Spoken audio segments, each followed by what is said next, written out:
And we're back for the second segment.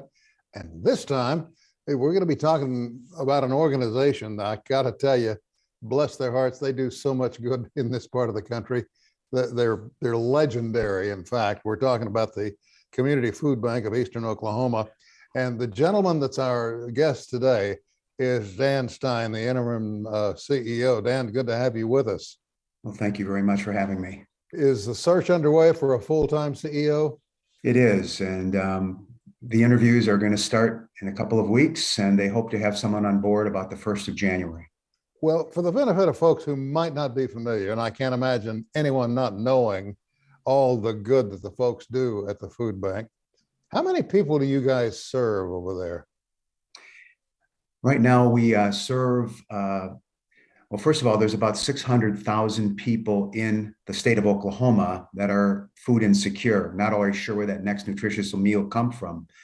And about 15 or 16% of them reside in our area. So we serve about 175,000 different people at the present time.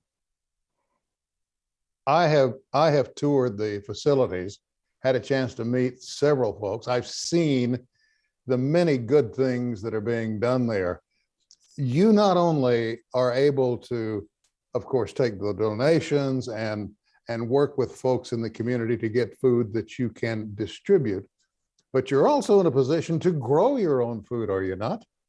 We do, with some test areas that we do, they're called growtainers, and they're experimenting how to grow food indoors.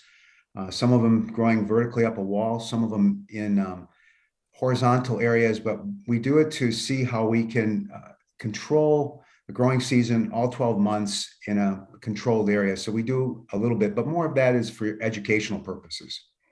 Give the folks at home an idea, if you wouldn't mind, Dan. I mean, let's just take, for example, potatoes. How many pounds or tons of potatoes do you guys go through a month? You know, I can't really talk specifically about potatoes, but I can say that last year, the food bank itself distributed just under 33 million pounds of food, potatoes being part of it. So as much as that sounds like a lot, we know that based on statistics and information that comes from our national office, that as much as we're doing, there's a lot more that still needs to be done. Folks think that just because the food bank exists, you're primarily for folks who, I don't know, they just don't want to work. That's not the case. No, it's not. You've got folks who are economically damaged right now, and these are terrible times to try to hold on to a job anywhere, but folks who are in need who never have been before. This is an incredible set of problems we're dealing with. Yeah, across this country, more than 40 million people are in need. 1 in every 8 people that live in this country. And those people, for the most part, there are some that aren't able to work. They may be disabled. But a lot of the people we serve have jobs. They just don't make enough money to make ends meet. And one of the needs, financial needs people have can be assisted with what we can do by providing access to free food so they can free up the money that they do have and spend it on utilities or medical bills or put gas in the car. Mm-hmm. Do you get any money or any funds at all from the federal government? Yes, we do. We work with government-provided food and programs. They have several programs aimed at specific niches like kids and other, but yes, we do get food, and the government provides, to assist farmers, they provide food that we're able to distribute. So in addition to food that we find through other sources, the government does provide us some food and resources. I watched one time from a bit of a distance, the cars that pulled up for assistance. And I watched the people, boy, you talk about stories, who were there for assistance. And I watched the volunteers from the food bank who dealt with them and essentially treated them like family.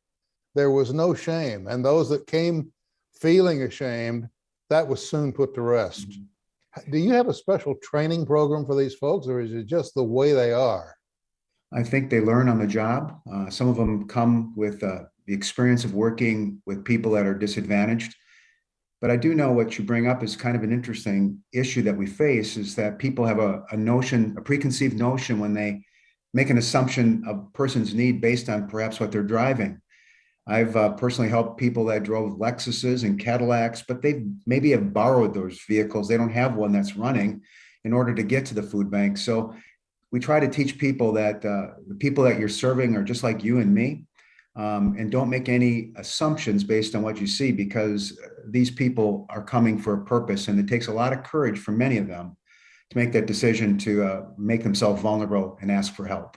You know, I had a lot of truck drivers in my family.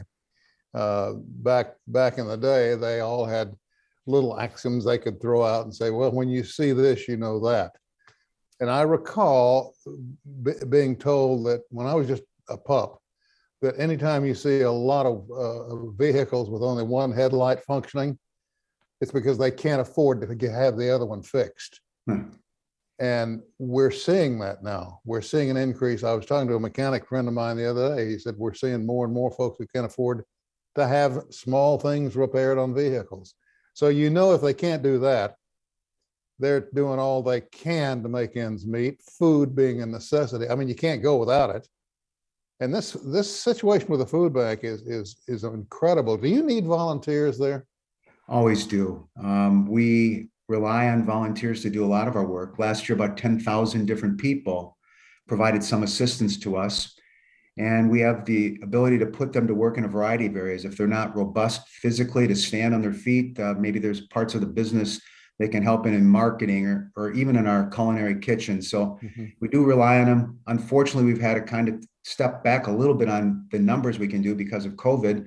But now that things are getting better, especially in our zip code, we're moving back up to larger numbers, and we have lots of people raising their hand asking to help.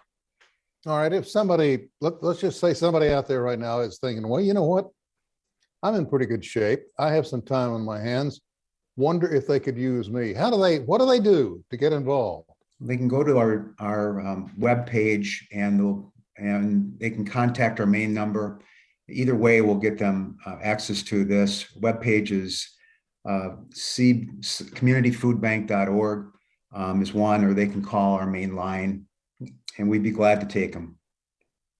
Well, I got to tell you, Dan, I hope whomever you pick to be the new CEO, I truly hope he has the same kind of foresight as your board and yourself, because the things I've seen happen with the food bank over the last 5 or 6 years just is nothing short of miraculous.